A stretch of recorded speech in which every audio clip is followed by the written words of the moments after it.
como un resumen, en el primer día nosotros estudiamos acerca del Evangelio. Y una de las partes más importantes que estudiamos fue el tema de la cruz del Calvario. Muchas personas no entienden que Cristo tuvo que morir bajo la ira de Dios para satisfacer la justicia de Dios. Que si Dios es justo, Él no puede perdonarnos, a menos que primero su justicia sea satisfecha.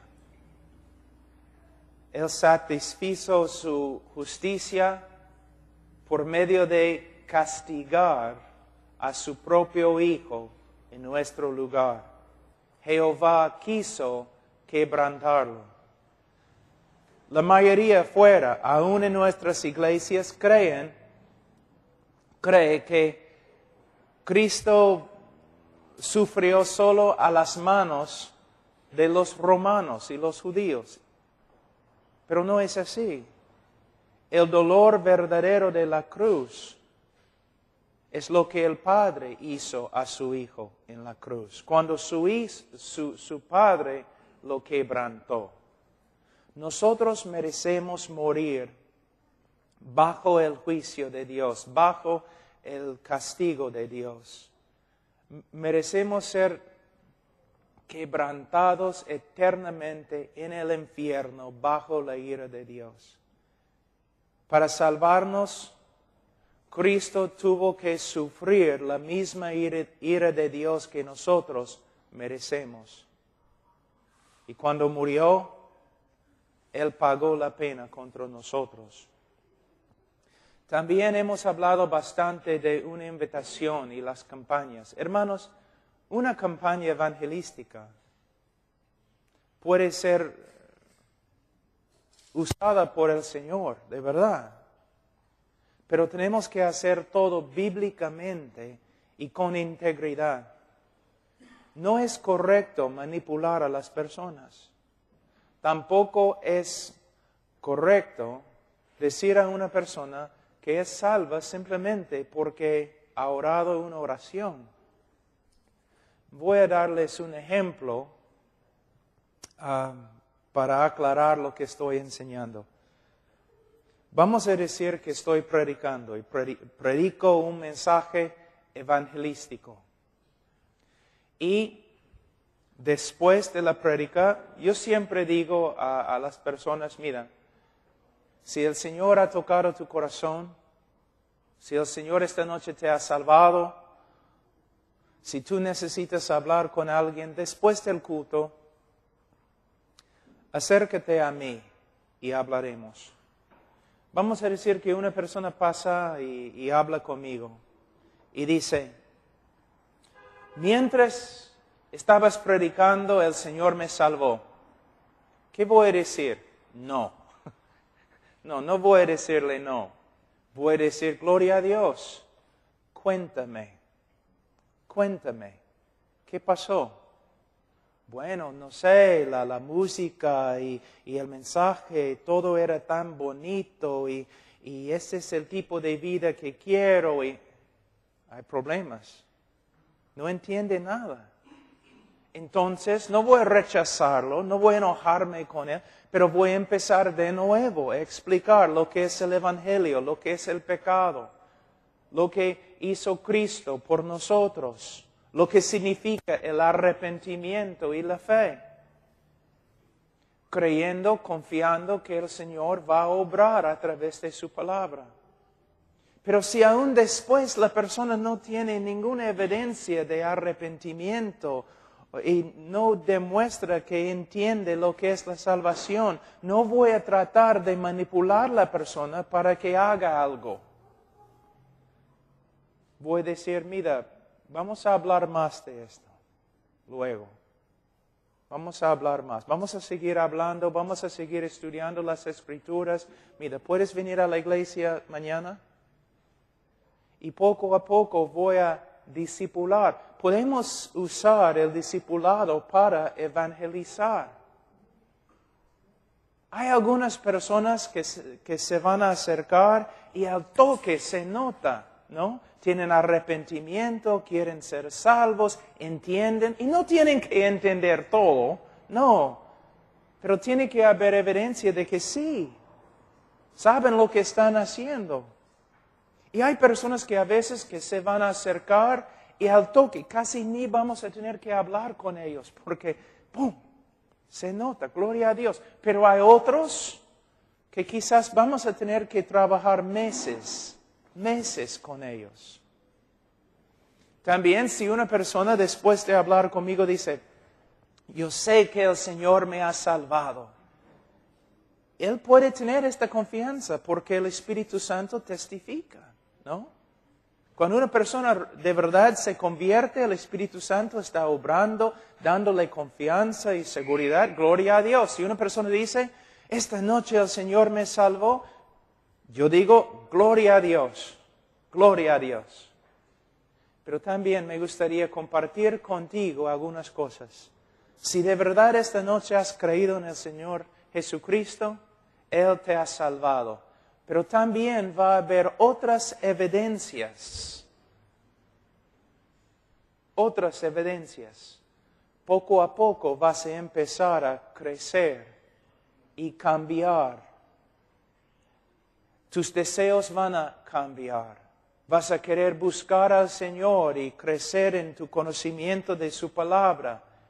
Y un montón de otras cosas. Y también voy a advertir a la persona, mira, aunque te sientes mucho esta noche, si sales de aquí esta noche y regreses al mundo y no creces en la santidad y tus deseos no cambian de verdad, entonces es muy posible que nada pasó aquí esta noche.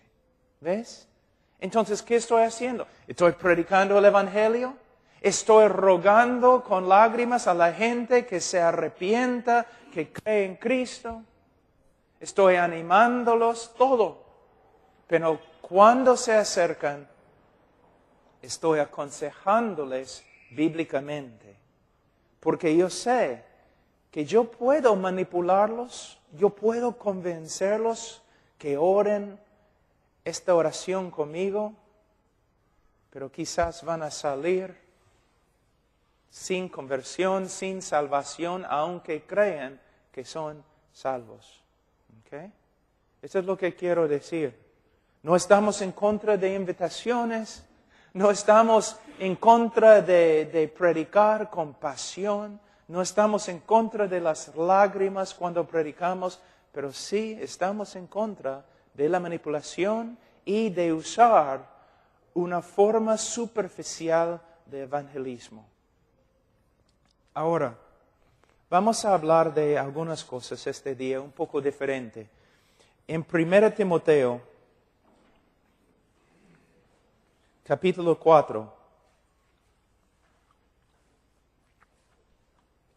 1 Timoteo, capítulo 4.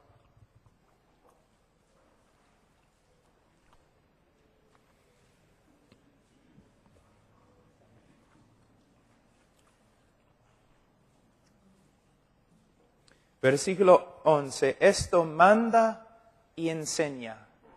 Aquí tenemos el apóstol Pablo y está hablando a Timoteo. Timoteo que va a tomar su lugar. Pablo va a morir.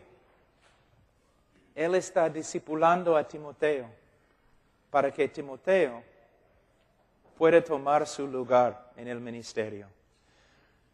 Solamente algo muy sabio, hermanos.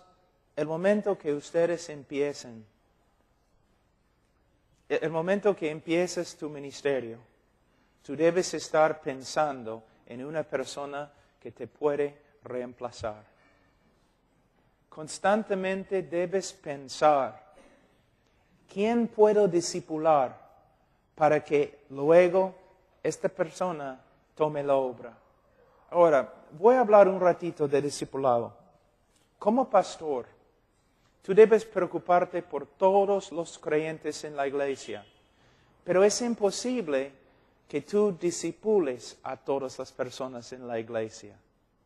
Personalmente. Estás discipulando a cada uno desde el púlpito. Pero no puedes discipular a todos. Y no es bueno discipular a todos. Por ejemplo, no debes estar discipulando a una mujer. Pero sí lo que tienes que hacer es, tienes que comenzar a orar y escoger a hombres que pueden ser útiles en la obra. Y hombres que quizás un día llegarán a ser pastores. Quizás el pastor en tu lugar. En la Biblia, quizás cuando vengo la próxima vez voy a hablar de eso. En la Biblia no solamente hay un pastor en las iglesias. Aquí tenemos una forma de tener un pastor y diáconos.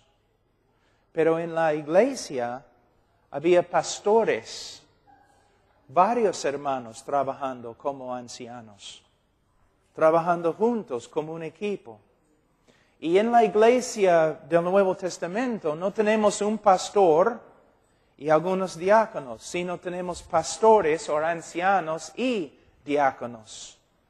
Los pastores en la iglesia se preocupan por todas las necesidades espirituales y nada más. Los diáconos se preocupan por todas las necesidades materiales. El pastor, su trabajo principal es preocuparse no por la personería jurídica o las ventanas rotas o la cañería o otras cosas así. El pastor debe preocuparse principalmente con las necesidades espirituales de la congregación. El trabajo de los diáconos es cuidar todo lo que tiene que ver con lo material en la iglesia. El Señor es muy sabio. Y este es el problema en la iglesia, ¿no es cierto? Muchos de ustedes, pastores, tienen que trabajar tanto en la obra de diácono. Tanto trabajo como diácono que no puedes realizar tu obra como pastor. Tenemos que también reformar la estructura de la iglesia. La estructura de la iglesia. Tú dices, pero Pablo, ¿no hay otros hombres que pueden funcionar como pastores en la iglesia? Entonces debes empezar a entrenarlos.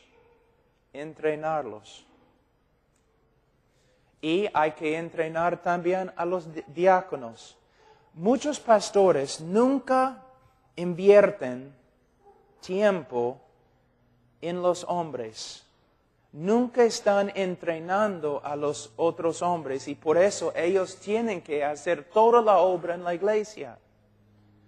Pero ustedes deben empezar a orar primero y buscar a hombres que ustedes pueden entrenar para la obra, para que ellos puedan trabajar contigo, pastores y diáconos. Ahora, Pablo dice en versículo 12 a Timoteo, ninguna tenga en poco tu juventud, sino sé ejemplo de los creyentes en palabra, conducta, amor, espíritu, fe y pureza. Ninguno tenga en poco tu juventud. Ahora, probablemente la única persona aquí hoy día que necesita escuchar esta palabra es hermano Ernesto Zacarías porque es tan joven. Pero hay algo aquí para todos los pastores, aún los más antiguos. Dice, sé ejemplo de los creyentes.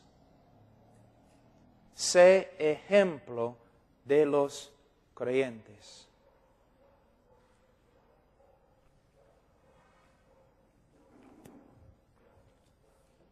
El trabajo principal de un pastor es ser ejemplo a los demás. Para ser un ejemplo tenemos que trabajar duro. No para ser ejemplo, sino para crecer en nuestra conformidad a Cristo. ¿Cuánto tiempo te ocupes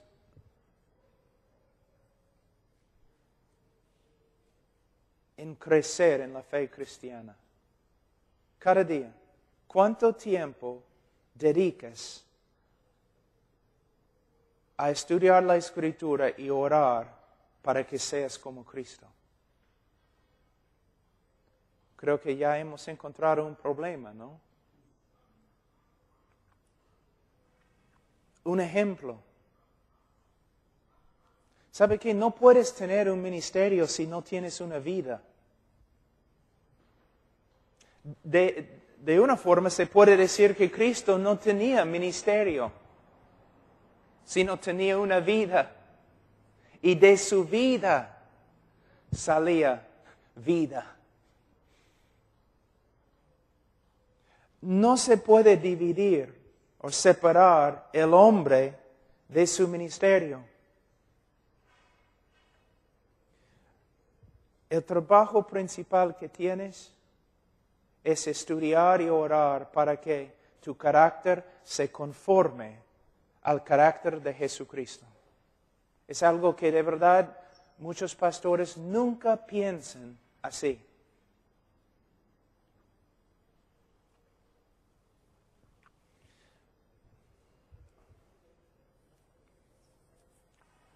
Hay que cambiar. Mi vida tiene que ser un ejemplo. Mi relación con mi esposa tiene que ser un ejemplo. Mi relación con mis hijos tiene que ser un ejemplo. Toda mi vida, la parte más básica de mi vida tiene que ser un ejemplo. Muchas veces nosotros pasamos por alto lo más importante en el ministerio. Y cuando lo hacemos, nuestro ministerio llega a ser muy superficial. El hombre predica bien. Yo les voy a dar un ejemplo. Hace como 3 años, yo tuve que irme a Texas para ayudar a una iglesia que estaba sufriendo bastante. Era una iglesia grande, pero estaba pasando por pruebas, pero increíbles, con su pastor. Él era un hombre, creo que ni era converso. Y después de la primera prédica, bajé de la plataforma y un grupo de hombres se me acercaron, líderes en la iglesia, y me dijeron, hermano Washer, tú debes ser el pastor de nuestra iglesia. Yo les miré con una sonrisa y yo les dije, ¿están locos? Ustedes no saben si amo a mi esposa. Me miraron así. Ustedes han escuchado un sermón. Nada más. El diablo puede predicar un sermón. Muy, muy bueno. No saben nada de mi carácter. No saben nada de la santidad en mi vida. No saben nada si mi vida se conforme a Cristo o no. ¿Ves? En el día de hoy pensamos, es un hombre de Dios. ¿Por qué? Porque predica bien. El diablo predica bien. Yo he conocido muchos hermanos, peruanos, gringos, europeos, que predican muy bien, pero viven como el diablo. Pero nosotros debemos ser diferentes. Debemos ser ejemplos en nuestra manera de ser. Debe ser nuestro trabajo principal. Dice que el propósito más grande de Dios en la salvación es conformarnos a la imagen de Cristo. Romanos capítulo 8. Si es el propósito más grande de Dios, ¿cuánto más debe ser nuestro propósito más grande? Porque con nuestra boca podemos decir un montón de cosas, pero con nuestra vida negamos todo lo que predicamos. Ahora, un evangelista no tiene que preocuparse tanto. Él llega, predica 4 o 5 días, ya se va a otro lugar. Pero un pastor, todos van a ver tu vida cotidiana. Todos van a estar mirando tu relación con tu familia. Todos van a estar mirando tu manera de hablar. Todo. Van a estar siempre escudriñando. Y con razón, deben hacerlo. ¿Por qué? Porque los falsos profetas y los verdaderos se conocen por sus frutos. La Biblia manda a la congregación que escudriñe a su pastor.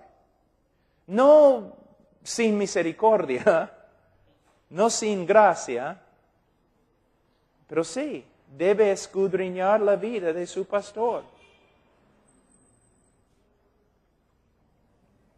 Entonces él dice a Timoteo, Timoteo, tienes que ser ejemplo de los creyentes. Hay dos posibilidades aquí. Algunos piensan que él está diciendo, tienes que ser un ejemplo a los demás creyentes. Pero es muy posible que está diciendo, tienes que ser ejemplo de lo que es un creyente. Para que cuando una persona, aún un incrédulo, te ve, él dice, allí es un creyente. Allí es lo que significa ser cristiano. Entonces, no es solamente un ejemplo a los creyentes, sino un ejemplo de lo que es un creyente. Es el trabajo principal. Hermanos, voy a decirles algo. El ministerio es algo muy, muy sencillo. Es algo difícil. Pero es algo muy, muy sencillo. ¿Qué tienes que hacer? Preocúpate por las siguientes cosas. 1, conformidad a Cristo. 2, preparación y estudio para predicar la palabra. 3, oración, intercesión. 4, amor verdadero.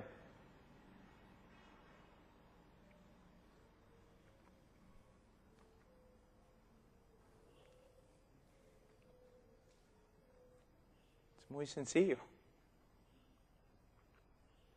Si tú vas a un lugar en esta ciudad, un pueblo joven, cualquier lugar, si tú vas a un lugar y tú dices, primeramente, voy a dedicarme a ser conforme a la persona de Jesucristo. Voy a cuidar mi carácter y voy a estudiar la Escritura para que mi carácter sea conforme a lo de Cristo, el de Cristo. Voy a estudiar para predicar correctamente la palabra de Dios. Va a ser la énfasis en mi ministerio. Conformidad a Cristo es mi vida. Mi ministerio, la parte principal, va a ser estudiar la Escritura para ser cambiado por la Escritura y para transmitir o comunicar la Escritura a otros. Voy a orar, voy a interceder por la congregación y por mi comunidad, por los incrédulos y por todos. Y voy a amar. Yo voy a servir a la congregación y yo voy a servir a los incrédulos por medio de testificarles. En la calle, en mis relaciones, puerta a puerta, así. ¿Qué más? En el día de hoy hemos aprendido que no, hay que hacer un montón de cosas, hay que tener estrategias, hay que tener programas, y algunas estrategias son buenas y algunos programas son buenos, pero si empezamos a complicar el ministerio, estamos mal. Es muy sencillo, muy difícil, bastante trabajo. Pero él dice que debemos ser ejemplos. Y dice, en palabra. No está hablando aquí simplemente de la prédica, sino nuestra manera de hablar. ¿Por qué? Hermanos, uno no tiene que mirar dentro de tu corazón. Solamente tiene que escuchar tus palabras. Porque tus palabras cuentan todo. ¿Cómo hablas? Yo conozco pastores que cuando hablan se notan rencor. Otros, enojo. Otros, el mundo, porque casi nunca hablan de Cristo. Hablan del mundo o hablan del ídolo del ministerio. Todo es su ministerio. El ministerio es más importante que Cristo. Se nota orgullo en nuestra manera de hablar. Todo lo que se encuentra dentro del corazón sale por la boca. También se nota envidia y chismes. Un pastor habla hablando contra el otro, no a su cara, sino a otros pastores. Hermano, tenemos que ser ejemplo en nuestra manera de hablar. Y no es algo que simplemente puedes fingir, porque tarde o temprano, lo que está dentro de tu corazón, cuando no estás guardándote, va a salir. El verdadero tú va a salir. ¿Y cómo podemos conformar nuestra manera de hablar a la imagen de Cristo? Por medio de renovar la mente con la palabra de Dios. Romanos capítulo 12, versículo 2. Pastores, tenemos que respirar, comer la palabra. Tenemos que hacerlo. Tenemos que leer la Biblia. Tenemos que memorizar la Biblia. Tenemos que meditar en la Biblia. La Biblia es nuestra vida, es lo que tenemos. Ahora dice, no solamente en palabras, sino conducta. Conducta.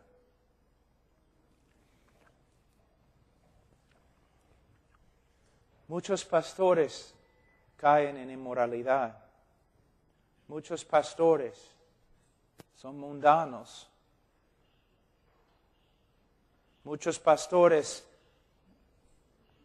mienten, muchos pastores engañan, muchos pastores. Tenemos que ver en todo el mundo. Hay muchos pastores que hacen mucho daño por causa de su conducta. Si tu conducta no está bien, no puedes predicar, simplemente no puedes hacerlo. No puedes. La conducta, el carácter. ¿Sabe lo que hace más daño a la obra misionera en el mundo en el día de hoy? La falta del carácter. Porque las personas siempre están observando, siempre. Carácter, conducta. Muchas veces un hombre predica y cada vez que predica, su esposa se enoja más y se enoja más y se enoja más. Algunas esposas pueden hacerlo porque son incrédulas. Pero algunas esposas se enojan más cada vez que el hombre predica porque ella conoce su conducta. Y está pensando, hipócrita. Niños que dicen, no quiero tener nada que ver con el Evangelio. ¿Por qué? Por causa de la conducta de los pastores. Y uno dice, pero tú no conoces los pastores. Sí, mi papá es uno de ellos. Conducta, conducta, conducta. Es lo más importante. Nosotros no vamos a ser juzgados en el día de juicio, ¿no? Acerca de nuestra elocuencia, ni nuestra inteligencia, pero sí nuestra conducta y fidelidad, nuestra manera de ser. Pablo, escribiendo a Tito, dijo que ellos confiesen a Dios, pero con su vida lo niegan. Hermanos, eso es tan importante. Y no solamente conducta hacia los de afuera. El estándar que uso yo es mi esposa, porque ella está más cerca a mí que cualquier otra persona. Un matrimonio simplemente, una definición de un matrimonio cristiano. 2 pecadores viviendo juntos. ¿No? Yo decidí hace años, si yo puedo ser obediente a las Escrituras con respecto a mi esposa, entonces yo puedo, ya, lo demás va a ser fácil.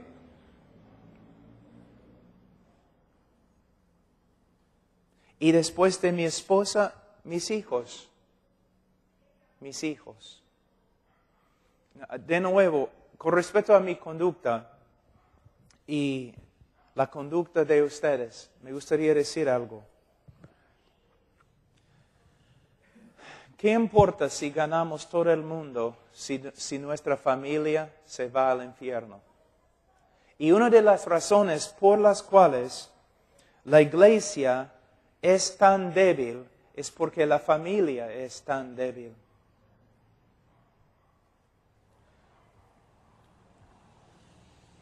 Tenemos que reformar la familia. Tenemos que mostrar por medio de nuestra conducta que la familia es importante. A veces los pastores con su vida enseñan lo opuesto. Yo he escuchado pastores diciendo, yo he sacrificado mi familia por el ministerio. No, tú has desobedecido a Dios. Y estás acusando a Dios. ¿Cómo estoy acusando a Dios? Bueno, Dios al pastor, al ministro de Cristo que tiene familia, Dios ha dado mandatos a él con respecto al ministerio, mandatos que tiene que obedecer. Pero también Dios le ha dado mandatos con respecto a la familia, mandamientos que tiene que obedecer. Cuando decimos que yo no podía cuidar mi familia porque yo estaba haciendo el ministerio, estamos diciendo que la voluntad de Dios es imperfecta y que tenemos que desobedecer a Dios en una área de nuestra vida para obedecer a Dios en otra área de nuestra vida. No. ¿Te das cuenta que 1 Timoteo requiere, para ser un pastor o anciano, yo tengo que manejar bien mi familia? Es extremadamente importante. Yo he predicado como ahora 10 años en Europa, como 2 veces cada año. Y hace como 3 años atrás, prediqué sobre la familia a un montón de pastores. Y nunca en mi vida había visto lo que vi ese día. Empecé a predicar sobre la familia. Y era casi como una campaña evangelística. Yo escuché hombres llorando. Y en poco tiempo, todo el grupo de pastores, todo el grupo estaba llorando. Algunos de ellos echados en el piso. Otros pasando adelante y echados sobre la plataforma. llorando, rogando a Dios, perdóname. Y eran hombres fieles, hombres que habían sufrido persecución bajo comunismo, pero ellos se dieron cuenta cuánto habían descuidado a sus familias. De verdad. Nosotros tenemos no creo que lo he dicho acá, pero es así. Yo dije a todos los misioneros de Europa que trabajan con nosotros, yo les dije, mira, si un día, sin que tú lo sepas, yo llego a tu casa, yo soy el director internacional de HeartCry, y yo llego a tu casa y tú estás saliendo de la puerta de tu casa con tu familia porque habías prometido a tu familia que ibas a llevarlos al parque. Y yo llego a tu casa y digo, bueno, necesito hablar contigo, necesito pasar el día contigo para hablar del ministerio y la iglesia y todo lo demás. Misionero, si tú me dices, está bien, Pablo, vamos a hablar. Familia, lo siento, no puedo ir con ustedes al parque. Misionero, si tú dices esto, estás despedido. Estás despedido. No vas a ministrar más con HeartCry. Pero si tú me dices, Pastor Pablo, gracias que has venido, gloria a Dios, pero yo prometí a mi esposa y mis hijos que voy a llevarlos al parque. Después de llevarlos al parque y jugar con mis hijos como prometí, yo puedo regresar y hablar contigo toda la noche si es necesario, pero voy a cumplir mi promesa a mi familia. Hermanos, yo creo esto. Yo tengo la tendencia de trabajar demasiado. Cuando me casé, trabajé demasiado. Pero empecé a aprender y gloria a Dios, cuando mi primer hijo nació, yo ya tenía la convicción. Yo voy a obedecer al Señor con respecto al ministerio y voy a obedecer al Señor con respecto a la familia. Quizás una sorpresa para ti. El Señor no te necesita. Yo sé que es difícil creer, pero el Señor no te necesita. Pero el Señor desea que seas obediente.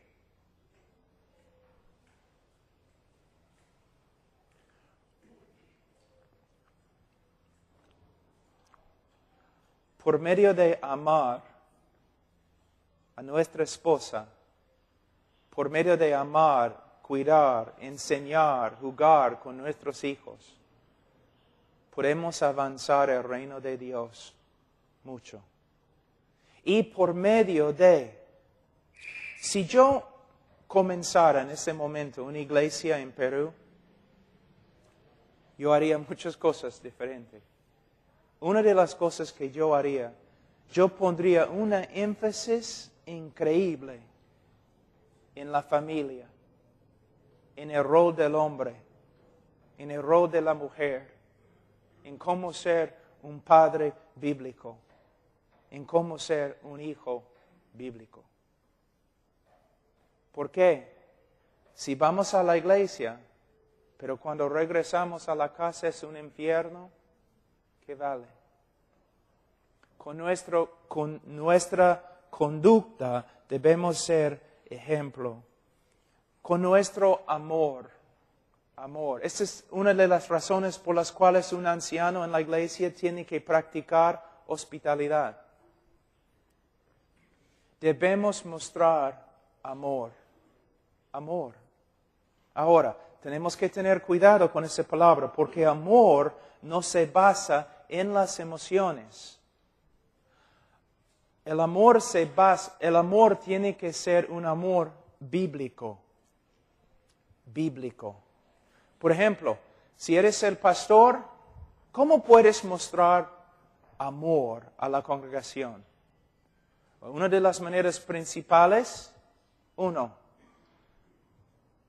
por medio de preocuparte con tu conformidad a Cristo.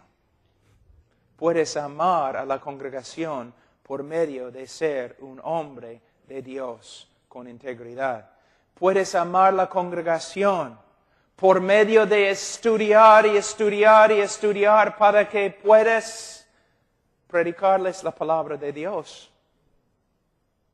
Muchos pastores, en el nombre del amor, están corriendo por todos lados, haciendo un montón de cosas, pero no están haciendo las cosas principales, que es predicar la palabra.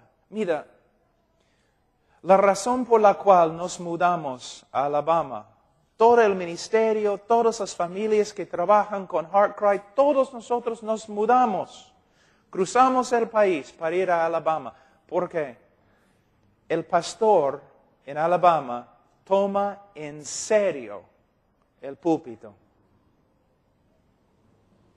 ¿Cómo puede mi pastor amarme de verdad? Por medio de entregarme la verdad. Cada domingo en la mañana, cada domingo en la noche, cada miércoles.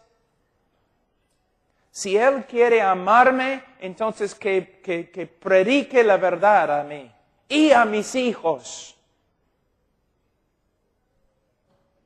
El amor tiene que ser bíblico, pastor. Tú tienes, mira, pastor, mira. ¿Cuán difícil es, pastor, para ti encontrar tiempo para estudiar? Difícil, ¿no? Entonces, los hermanos en la iglesia, ¿cuán difícil es? Es tu trabajo estudiar. Si tú no estás estudiando, ¿cuánto están estudiando ellos? Entonces nadie tiene la palabra de Dios. Un pastor, la mayoría de los pastores en los Estados Unidos estudian la Biblia menos que 15 minutos cada día. Entonces, ¿cómo es la congregación? O estudiamos la Biblia como si fuera una revista, ¿no? Leyendo nomás. Pero hay que leer, hay que memorizar, hay que meditar, pero también hay que estudiar. Y es difícil. Difícil es estudiar. Algunos dicen que los predicadores entre los puritanos, los predicadores en la época de Spurgeon, eran algunos de los más grandes predicadores que han vivido en la tierra. Sus sermones continúan hasta el día de hoy. Uno de ellos era Alexander Maclaren. Alexander Maclaren era uno de los predicadores favoritos de Spurgeon. Le encantaba a Spurgeon escuchar a Alexander Maclaren. Alexander Maclaren, por lo general, estudiaba para predicar un sermón 60 horas.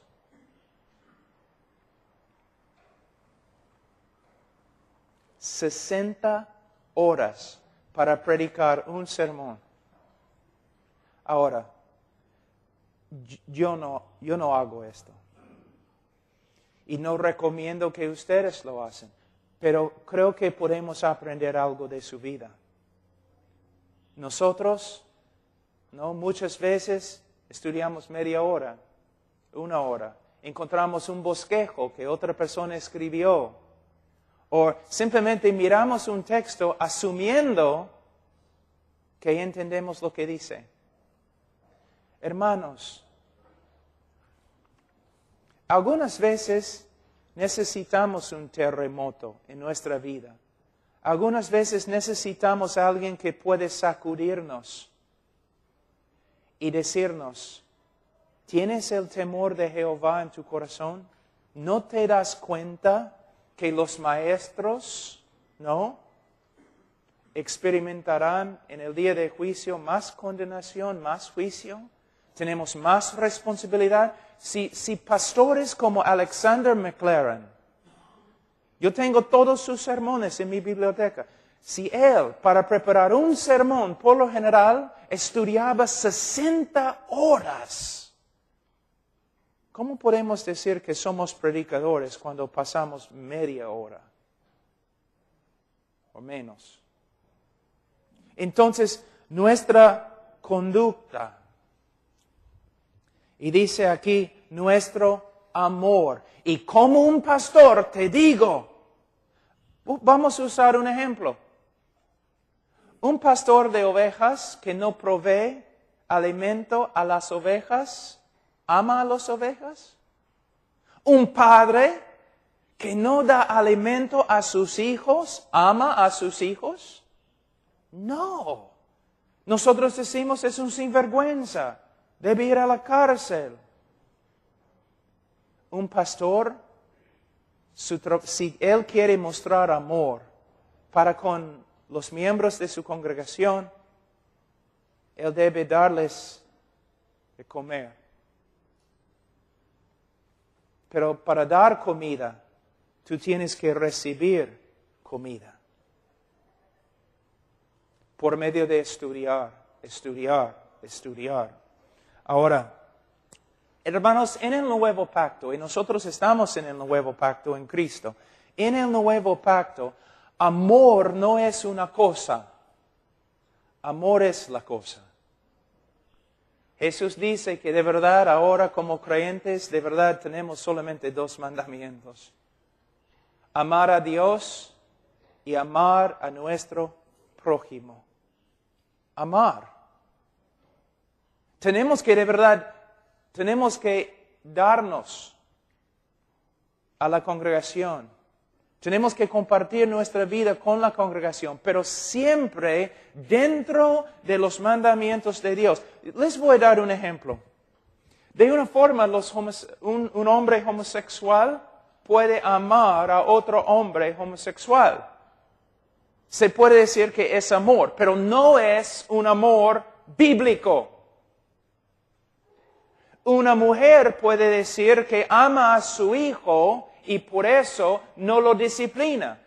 De una forma es amor, pero no es un amor bíblico. Cuando el pastor, en el nombre del amor, está corriendo por todas partes, haciendo todo en la iglesia, gastándose y no tiene tiempo para estudiar, es un amor, pero no es un amor bíblico.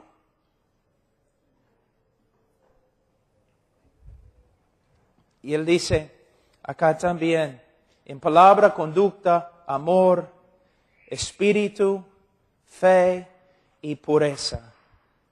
Fe.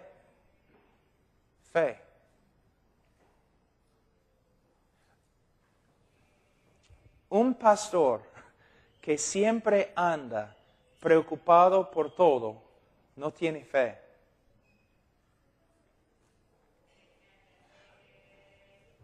No debemos fingir o tratar de ser algo que no somos. Pero cuando la congregación nos mira, de una forma debe ver una roca. Cuando los demás están corriendo, asustados, preocupados, no saben qué va a pasar, deben mirar al pastor y ver.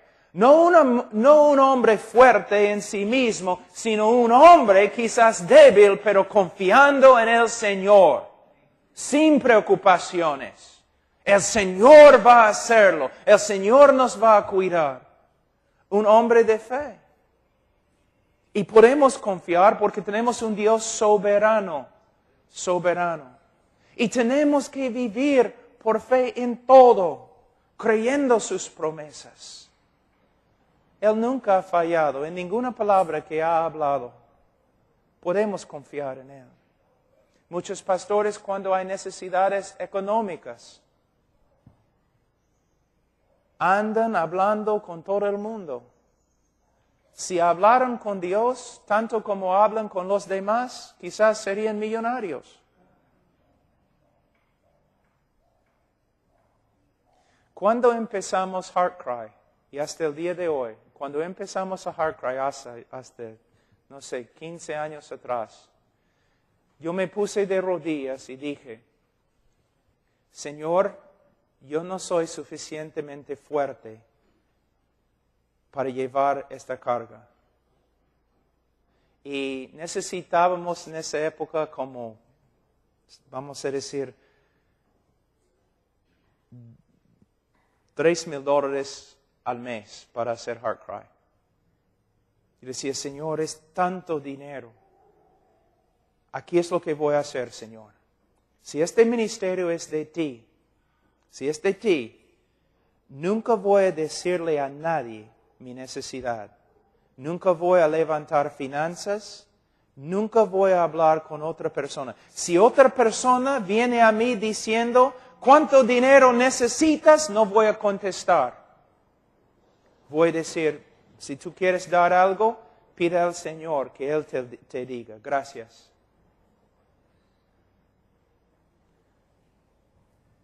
Ahora necesitamos como 75, 60 mil dólares cada mes. En todo ese tiempo, el Señor ni una vez ha fallado.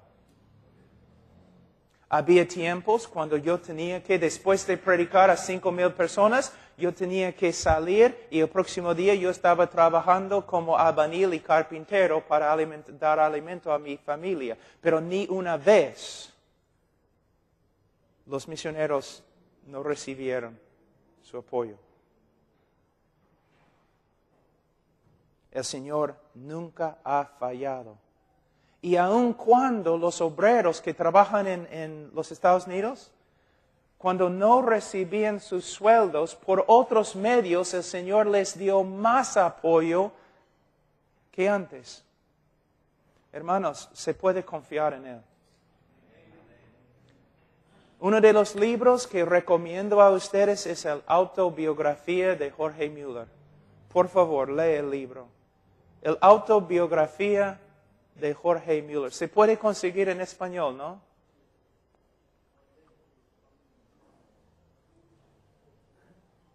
El autobiografía. Ese libro cambió mi vida porque Jorge Mueller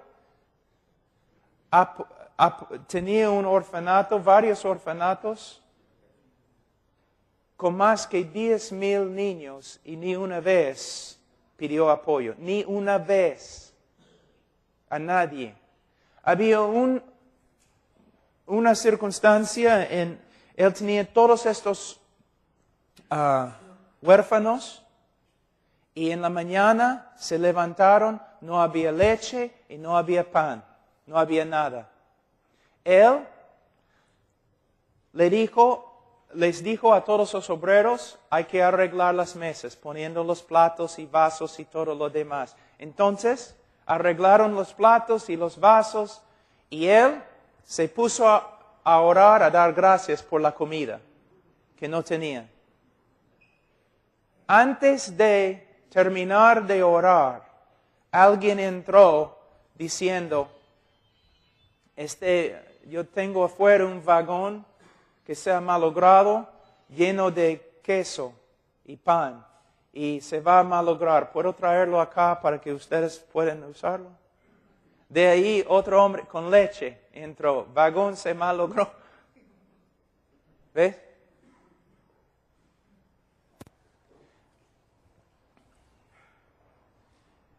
Hay unas palabras que siempre tengo acá. Vamos a ver en español. El Señor se deleita, el Señor se deleita en vindicar la confianza de sus hijos.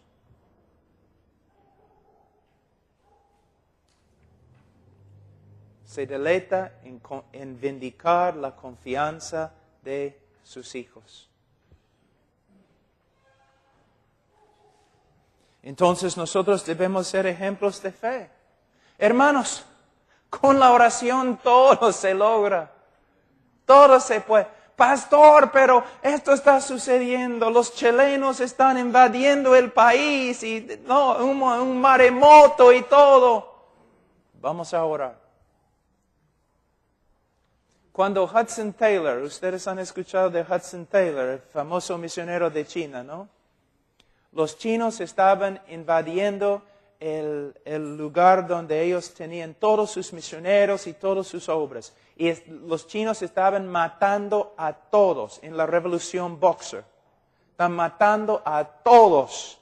Y todos los obreros y misioneros están corriendo como locos por toda esta área donde los misioneros tienen sus casas y todos estaban gritando y tratando de ver qué se puede hacer. Y un hombre entró en la oficina de Hudson Taylor. Y él está sentado allí, su escritorio, su Biblia, su himnario, cantando himnos. Y un obrero dijo, pero hermano Taylor, ¿qué estás haciendo? Están invadiendo, están matando a todos. Y él miró, ¿qué quieres que haga? ¿Qué puedo hacer? Es un ejército fuera. Si nosotros tuviéramos un ejército, no podríamos hacer nada. ¿Qué quieres que haga? Si voy a morir en paz, cantando himnos a mi Señor. Y por alguna razón nadie puede explicar, el ejército no entró. Hermanos, este Dios que tenemos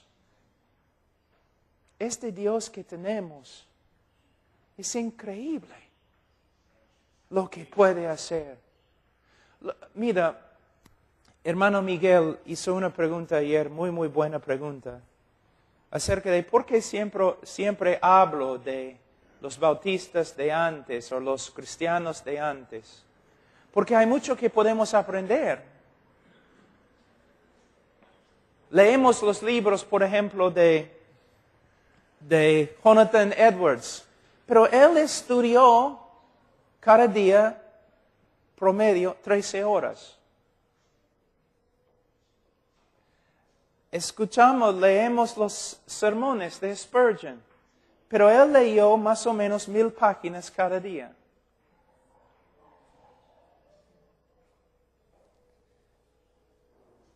Los grandes misioneros y pastores, muchos de ellos, porque yo no tengo la inteligencia para leer 1000 páginas cada día. Y probablemente no puedo estudiar 13 horas cada día, sin cansarme bastante. Pero aún el hombre más pobre e ignorante puede orar.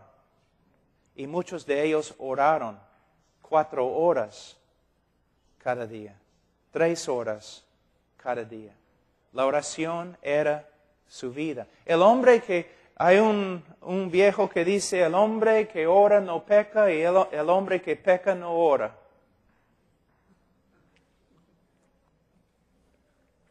Hermano, es una vida de oración. Y dice, impureza.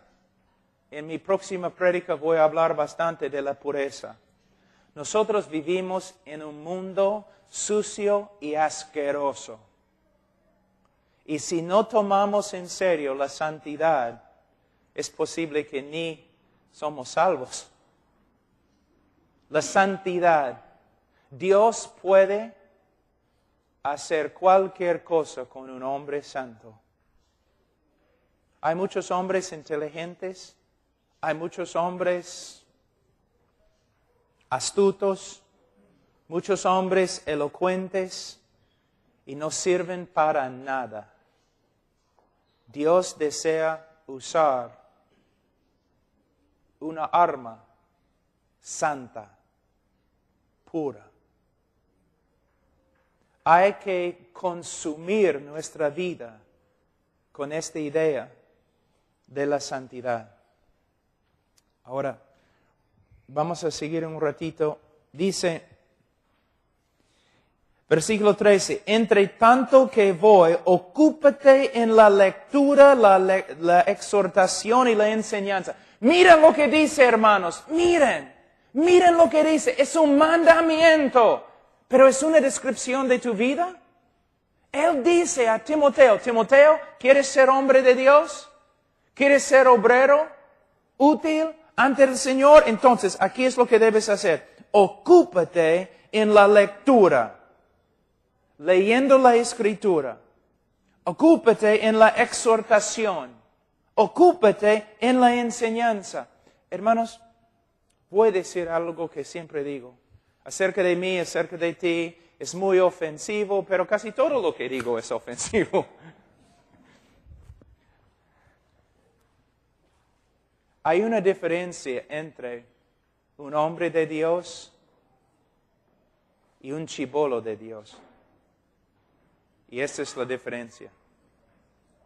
Y hay un montón de chibolos de Dios que se creen hombres de Dios.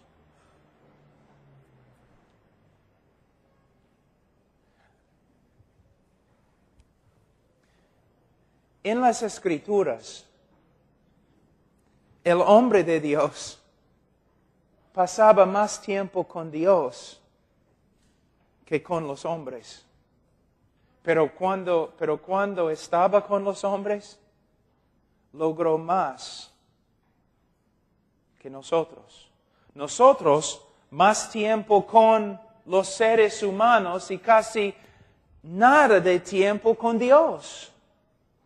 El hombre de Dios es un hombre que viene de Dios, que proviene de Dios.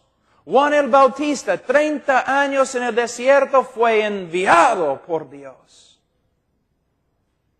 Cuando el Señor me llamó al ministerio, el pastor que yo tenía en ese entonces era muy sabio. Y yo estaba en su oficina y él me preguntó, Pablo, ¿puedes estar a solas? Su única pregunta, ¿puedes estar a solas? Y yo pensaba que él estaba diciendo, si soy ministro y predico la palabra de Dios, todos me van a abandonar. Pero no es lo que él quería preguntar. Lo que él estaba predicando, lo que él estaba preguntando es lo siguiente. Pablo, ¿puedes alejarte del compañerismo y amistades de los seres humanos para estar a solas con Dios? Cuando los demás van a sus conferencias y retiros y sus tiempos de compañerismo, Pablo, puedes alejarte de ellos y estar a solas con Dios y su palabra en la oración. Eso es lo que nos falta en el día de hoy. Pero es la diferencia entre un hombre de Dios que hace la obra de Dios y un chibolo de Dios que juega como hombre de Dios. Tiempo a solas con Él. Pero necesitamos ver algo muy importante en este contexto. Cuando habla, ocúpate en la lectura, la exhortación y la enseñanza, está hablando del ministerio público. Tu ministerio, o el tiempo, tu tiempo cada día, ¿qué haces? ¿Mayormente haces lectura, exhortación y enseñanza o un montón de otras cosas? Organizando estrategias, corriendo de aquí a allá.